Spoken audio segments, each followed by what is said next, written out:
El presidente del Consejo por la Paz, Francisco Díez-Canseco, advirtió que los rezagos del movimiento terrorista Sendero Luminoso se reorganizan en el valle del río Apurímac.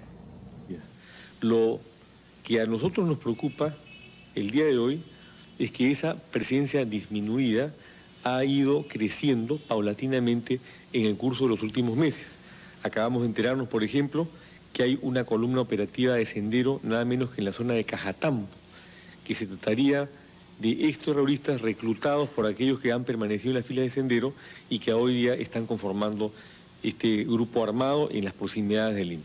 La última información, informe que ustedes han remitido, hablan sobre 3 columnas de terroristas de Sendero Luminoso presentes en Apurímac y de que esto tal vez sería aprovechado en el próximo paro de esta región que estaría realizando el domingo. Hay un paro convocado para el día domingo. No sé si se va a realizar, estamos monitoreando la situación, ojalá que no llegue a culminarse.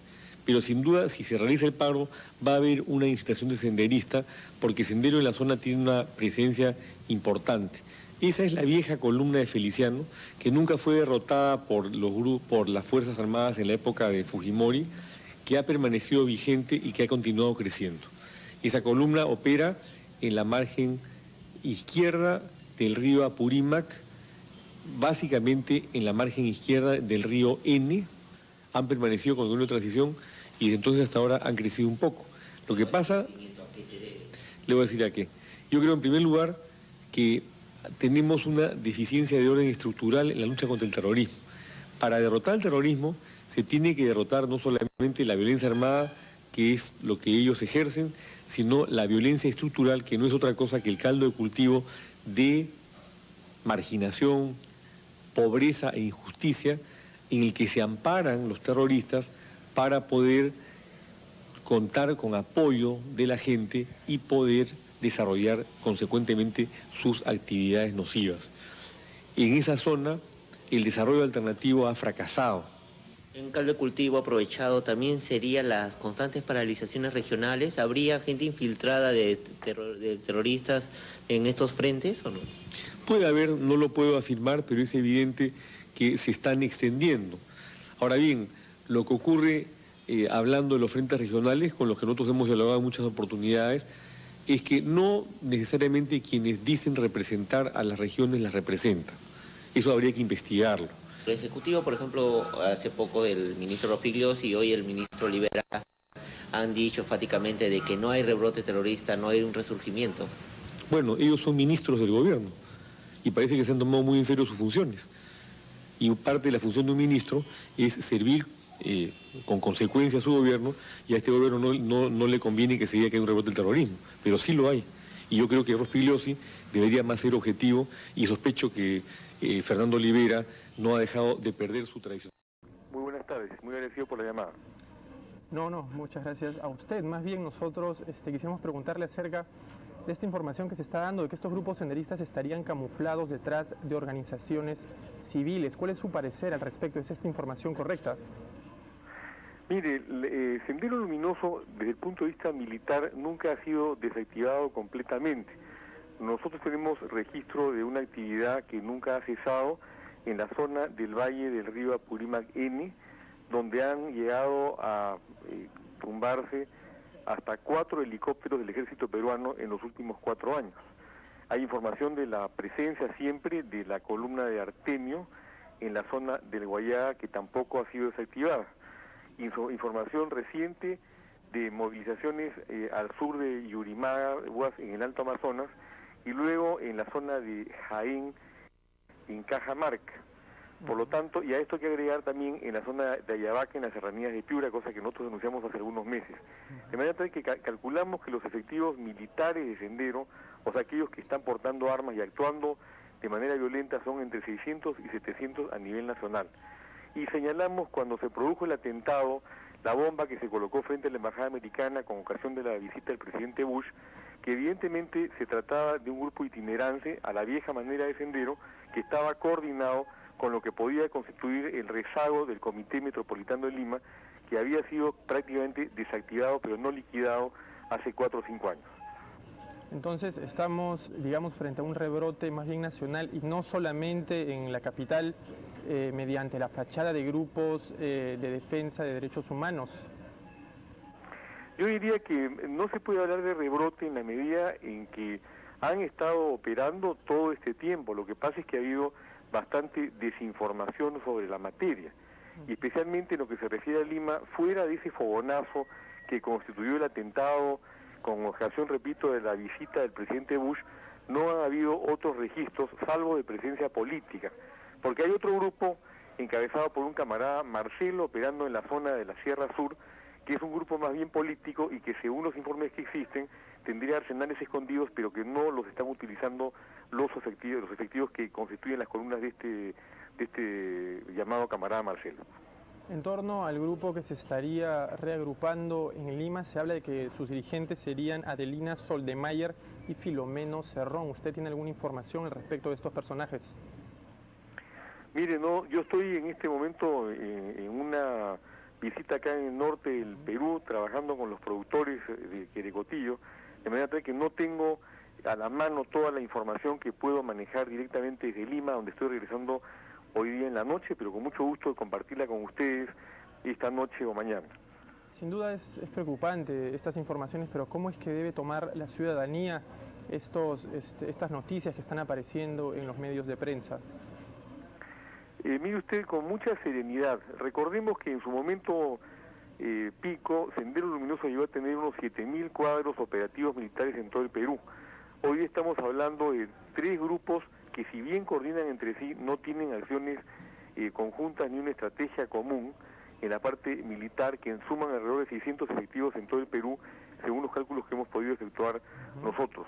Lo que debe preocupar es que el gobierno tiene que actuar no solamente con energía, sino también con conocimiento de las razones sociales que pueden inducir a que Sendero persista como una entidad que todavía no puede ser eliminada de la vida nacional. Estoy hablando, por ejemplo, de programas de desarrollo alternativo válidos en la zona del Valle del Río Purímac y el Guayaga, que todavía no se ejecutan y que espero que con la administración de vida en manos de Nils Erickson puedan realizarse en las próximas semanas o en los próximos meses.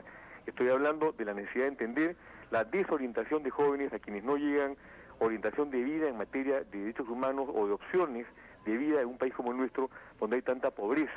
Estoy hablando de la necesidad, por lo tanto, de comprender que la eliminación de la violencia armada por parte de Sendero no pasa solamente por la vía de la pacificación, que es la de las armas, sino de la construcción de la paz, que es la vía social. ¿Usted cree entonces que hay un descuido por parte del gobierno acerca de las políticas de lucha antiterrorista? Creo que hay necesidad de reforzarlas, creo que hay buenas intenciones, pero creo también que ha habido una pesada herencia proveniente del régimen de Fujimori, que poco o nada hizo en materia social, y esto ya lo sabemos bien todos los peruanos. Se trata, por lo tanto, de darle mayor fuerza a las políticas sociales en las zonas de emergencia, de reactivar un desarrollo alternativo que hasta ahora no ha dado resultados y que es un gran fracaso, y repito, de comprender que a la violencia no se le combate solamente con la violencia, sino también por la vía pacífica del desarrollo social y económico. Bien, señor Díaz-Canseco, ha sido muy amable por esta comunicación. A usted más bien muy agradecido por la entrevista. Muy buena. Bastante, realmente alarmante. Estamos hablando además de una autoridad que está escondiendo información y que al parecer habría pertenecido en algún momento también a las filas de Sendero Luminoso. ¿Hay o no hay un rebrote? Bueno, en lo que se refiere específicamente al testimonio del comunero, yo quisiera referirme a un informe que se nos ha presentado el día de ayer, proveniente del Comité por la Paz de Andahuaylas, en donde se está sindicando a diversas autoridades políticas de la zona como filosenderistas, como gente que ha trabajado con Sendero, que ha colaborado o que han sido senderistas. Este es un tema respecto al cual obviamente vamos a informar de inmediato al Ministerio del Interior para que se procedan a las investigaciones correspondientes.